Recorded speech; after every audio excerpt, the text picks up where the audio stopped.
सबसे सटीक विश्वसनीय तरीके से जिम्मेदारी निभाना, निडर हो आपके लिए सिस्टम से भिड़ जाना, आपके हर मुद्दे को मजबूती से उठाना, खबर को सिर्फ बताना नहीं उसकी तह तक जाना। आप देख रहे हैं सहारा।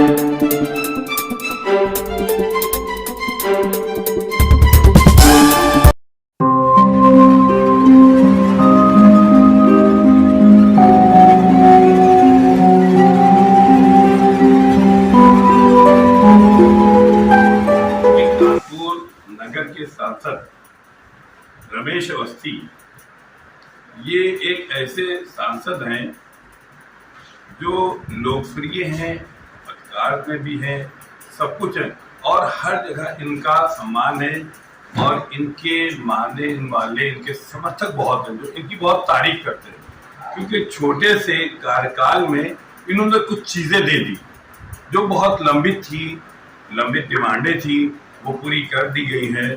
और ये इन्होंने जो कानपुर नगर के कई प्रोजेक्ट थे जो यहाँ पेंडिंग में पड़े थे उनको भी वहां तक पहुंचाया। इस सिलसिले में देखिए हम रमेश अवस्थी के आवास पे आए हैं। चलिए ये देखिए यहाँ पर ये लगा हुआ है रमेश जी का, और रमेश जी की जो है पहुंच काफी दूर तक है और चूंकि इनका सम्मान है इसलिए दूर तक है। अब हम कुछ लोगों से बात करेंगे। ये वो लोग हैं जो रमेश जी को के साथ बैठते हैं, सलाह मशवरा करते हैं और बताते हैं, कुछ अपनी बात भी बताते हैं, कुछ उनकी बताते हैं, कुछ उनको आगे बढ़ाने के लिए इसके लिए बात करते हैं। तो हम बात करेंगे। क्या नाम है सर आपका? PN त्रिपाठी। ये बताइए कि रमेश अवस्थी जी को आप कैसे जानते हैं?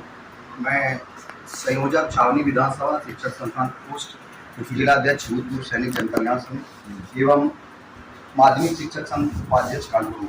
अच्छा। होने के नाते जब माननीय रमेश अवस्थी जी का नाम सांसद के लिए प्रोजेक्ट लिया गया तो हम लोगों को बहुत ही खुशी हुई और मुझे उसी समय पदाधिकारी भी बनाया गया कि हम लोगों के संपर्क में कानपुर महानगर के लगभग हर विद्यालय, चाहे वित्तहीन हो या चाहे आपका जो है GIC हो और चाहे आपका अशासकीय विद्यालय हो, सभी लोग हम लोगों से टच में रहते हैं।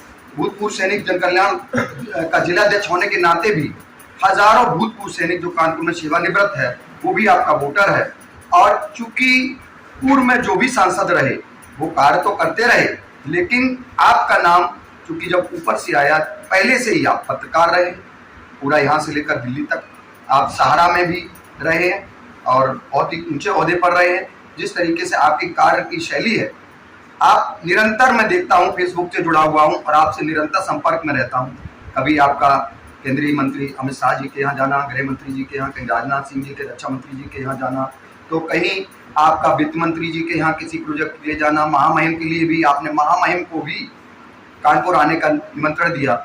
और संसद में भी कानपुर की जिस तरीके से लाल इमली का प्रोजेक्ट है और रेल लाइन डबल वाला प्रोजेक्ट है, बहुत सी योजनाएं को इन्होंने विकसित कानपुर, एक नारा दिया है, विकसित देश का तो है ही, एक इन्होंने एक अलग से नारा दिया कि हमारा कानपुर जो है कि 5 साल में प्रयास करेंगे कानपुर एक विकसित के रूप में, शहर के रूप में दिखाई दे।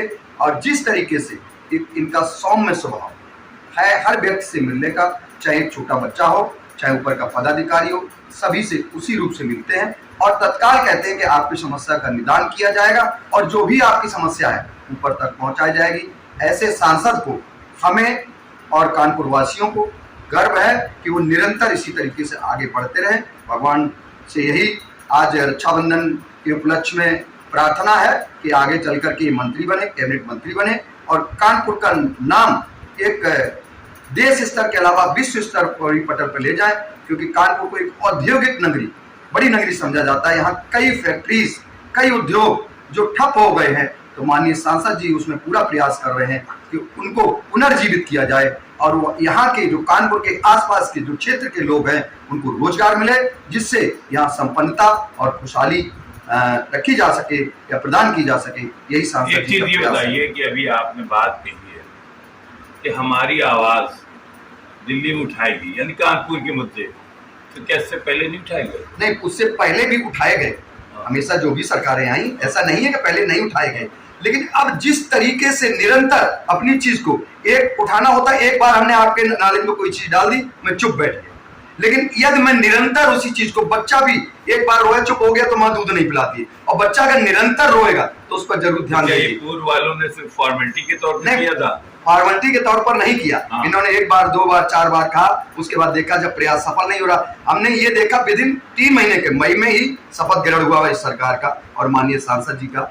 तो उसके बाद जिस तरीके से ये निरंतर हर कैबिनेट मंत्री के यहाँ जा रहे हैं, कानपुर की प्रोजेक्ट चाहे रक्षा से, चाहे आपका साड़ में जो प्रोजेक्ट है इस समय है उसके लिए हो, या किसी तरीके से वित्त का मामला हो, हर मिनिस्टर के यहाँ जाकर के कानपुर की समस्या कि क्या कानपुर के लिए बेटर किया जा सकता है, इस तरीके से इतनी सक्रियता इसके पूर्व में हमने नहीं देखी। जिस तरीके से मैं जुड़ा नहीं देखी, हाँ, इतनी सक्रियता, सक्रिय तो सब रहे लेकिन इतनी सक्रियता नहीं। इतनी सक्रियता जी, पूर्व सांसद पे इतना कुछ नहीं था। नहीं किया उन्होंने, मैं ये कह रहा हूँ इतने कम समय में इतना ज्यादा कैबिनेट मंत्री अपनी बात को जोरों से उठाना संसद, वो एक इतिहास। क्यों नहीं किया उन्होंने? क्यों नहीं किया? वो अपने स्तर से किया, हमने क्यों नहीं किया? अब ये तो वो जवाब दे सकते हैं, आप तो मंडल अध्यक्ष है, बताओगे। वो अपना जवाब खुद दे सकते हैं किसी चीज नहीं, खुद तो है जनता में, इसीलिए उनकी लोकप्रियता कम हुई। लोकप्रियता कम हुई। अगर उनको किसी को अगर टिकट दिया गया है यहाँ से, तो हमारे संगठन ने, राष्ट्रीय संगठन ने और पार्टी ने बहुत सोच समझ के दिया कि किस तरीके से ये पार्टी के लिए कार्य कर सकते हैं, क्योंकि आपके संबंध भी ऊपर तक, जैसा कि आपने पहले भी कहा, अच्छे हैं, और जब ऊपर तक संबंध अच्छे तो बात हमारी ऊपर तक सुनिश्चित रूप से पहुंचेगी। पूर्व वाले के भी तो बहुत अच्छे थे। नहीं, संबंध उनके अच्छे थे, हाँ, ये नहीं, लेकिन आप तो रिजेक्ट ही दे रहे हो, आपने तो रिजेक्ट कर दिया। नहीं, ऐसा नहीं, आपने बढ़ावा इनको दिया, उनको नहीं दिया। नहीं, उनको बढ़ावा दिया, उन्होंने बात उठाई, कोई कार्य हुए, अगर हमने बात अपनी रखी तो ये नहीं जरूरी आज ही पेड़ लगाया जाए उसका। अब आप कह रहे हो जो 5 साल में नहीं हुआ 3 महीने में हुआ। मैंने ये नहीं कहा, हमने ये कहा कि 5 साल में जो कार्य नहीं हो सके वो उठाए, 3 महीने में जोरों से नहीं उठाए गए, इतनी जोरों से लगातार निरंतर ये जा रहे हैं कानपुर के प्रोजेक्ट। ये रमेश भक्ति है या पार्टी भक्ति है?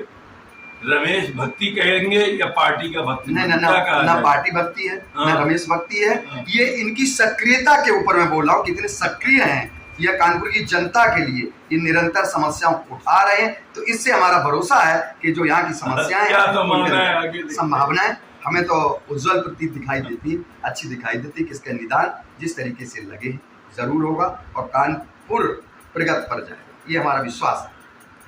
धन्यवाद।